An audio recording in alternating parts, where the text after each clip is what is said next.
Hi, this is Trish Ajel Roberts, and this is my ninth episode of my Wellness and Transformation blog, Thoughts on Everything.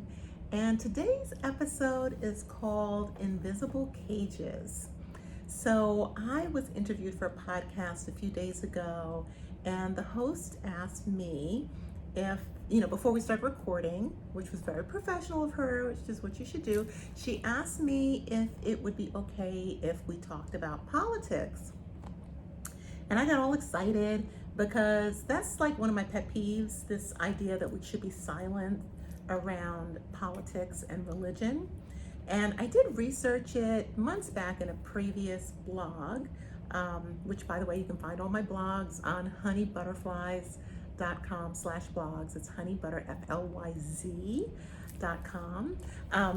Anyway, so I had researched a while back about how that started, this thing with being quiet about politics and religion. And apparently it was some sort of like etiquette thing. So when you met someone for the first time, of course, that's not what you would normally talk to someone that you were just meeting, because you could kind of get into an area that would be uncomfortable, right? But I think over time, it's turned into this thing where people don't want to talk about politics and religion, even with people that they know well, or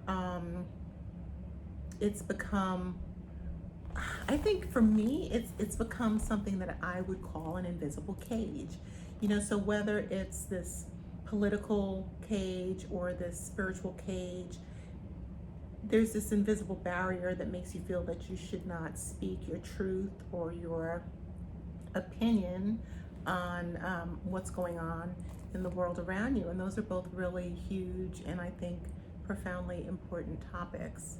So then I started thinking, okay, well, what other kind of cages do we have, right? We have all these kind of rules that we get from society about what we should do, what we shouldn't do, who we can love, who we can't love, where we should go, where we shouldn't go.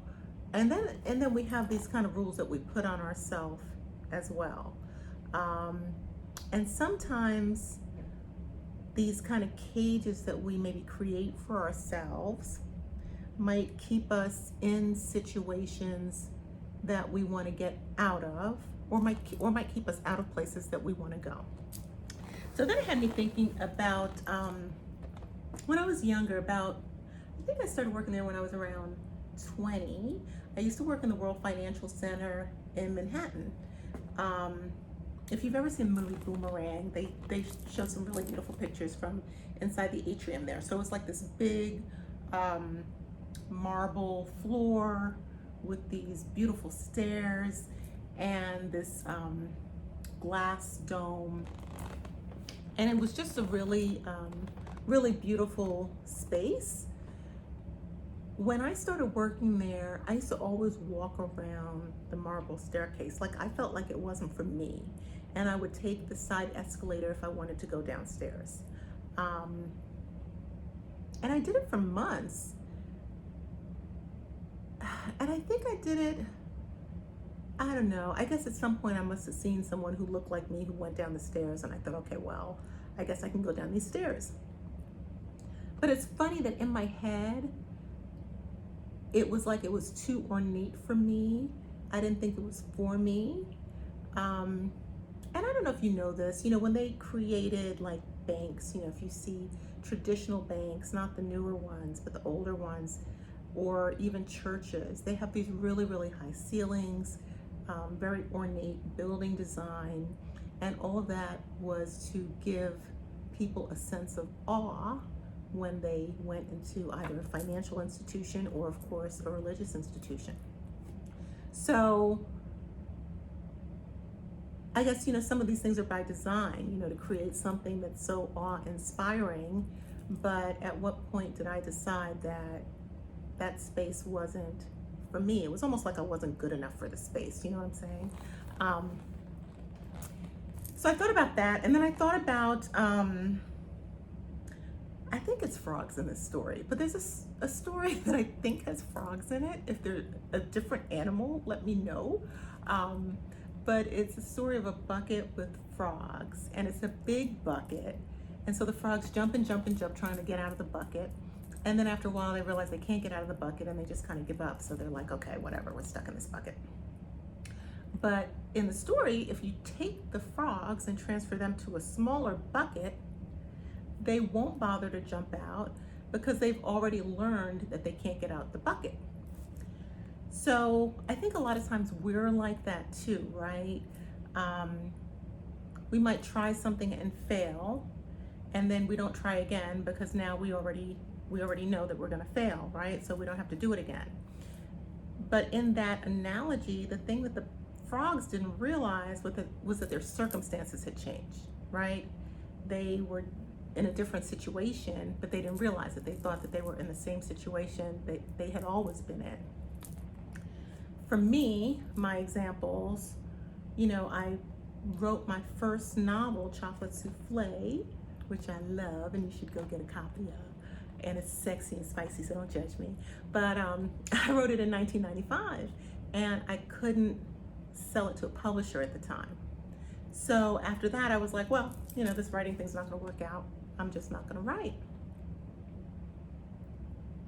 And then when I looked at writing again more recently, even when I published it in 2015 and when I did my most recent book this year in 2020, my self-help memoir, the reality is it was difficult for me to make the decision to do that because I had it embedded in my head that this writing thing wasn't going to work for me. But what I realized after giving it some thought was that my circumstances have changed. Technology has changed. Access to platforms and markets and people have changed. I've grown, I've changed, so that it's not the same recipe that it was in 1995, right? Another example is with my business. So I owned a fitness center franchise in 2004, around those years, 2003, 2007, around that time, which ultimately I had to close. And when I closed it, I said, I'm never gonna have a business again because it was so painful. I had to let staff go and lose money and just do all kinds of stuff that who wants to do, right? So I was like, I'm never doing this again. But when it came time for me to launch Honey Butterflies Wellness and Transformation, I had to really look at it and say, well, you know what? Being a founder of your own business and being a franchise owner are really two completely different things. I tell people now, franchise owner is really more like a subcontractor because you're not creating any of the rules yourself. But yeah, the same thing. My circumstances had changed. So those were kind of invisible cages that I had created for myself that were keeping me from doing things that in my heart I really wanted to do. And then I think on the other side you have the cages that keep you in places that you want to leave.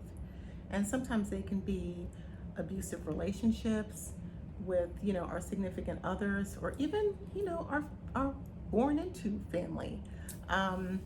Sometimes we have situations that we need to get out of, but because we can't see our way to the other side of it, or because we were like the frogs and maybe we tried to get out before and it didn't work, we just decide that that's not something that we can ever do. So I wanted you guys to think about that, and think about what does it really mean when we keep ourselves locked up in a place that's not for us. Sometimes I think we think we're being safe, because I know I was. You've been heartbroken in love and you say, I'm not gonna date anymore because you think you're being safe. Or maybe you've had a business failure and you say you're not gonna own a business again. Or I don't know, maybe your home was foreclosed and you say you're not gonna own a home again. So you do these kind of things to make yourself feel safe, But are you really safe? Or are you just like withering away inside? You know? Are you just trapped in a corner? So I say all that to say, what you gonna do, people? We gotta get out here and live. So just imagine the opposite of that, where you really find light and hope and the possibilities of joy and fulfillment, and you get some courage and you walk into the world with a little less fear, with a little more, pep in your step, and you get out there and really try to live and break down some barriers and do what John Lewis said, make some good trouble. So I'm over here trying to make good trouble. I hope you guys will make some good trouble with me. If you want to follow me, just check out my website. It's honeybutterflyz.com. I've got all kinds of goodies there. And I hope you enjoyed my talk about invisible cages. Enjoy the rest of your day.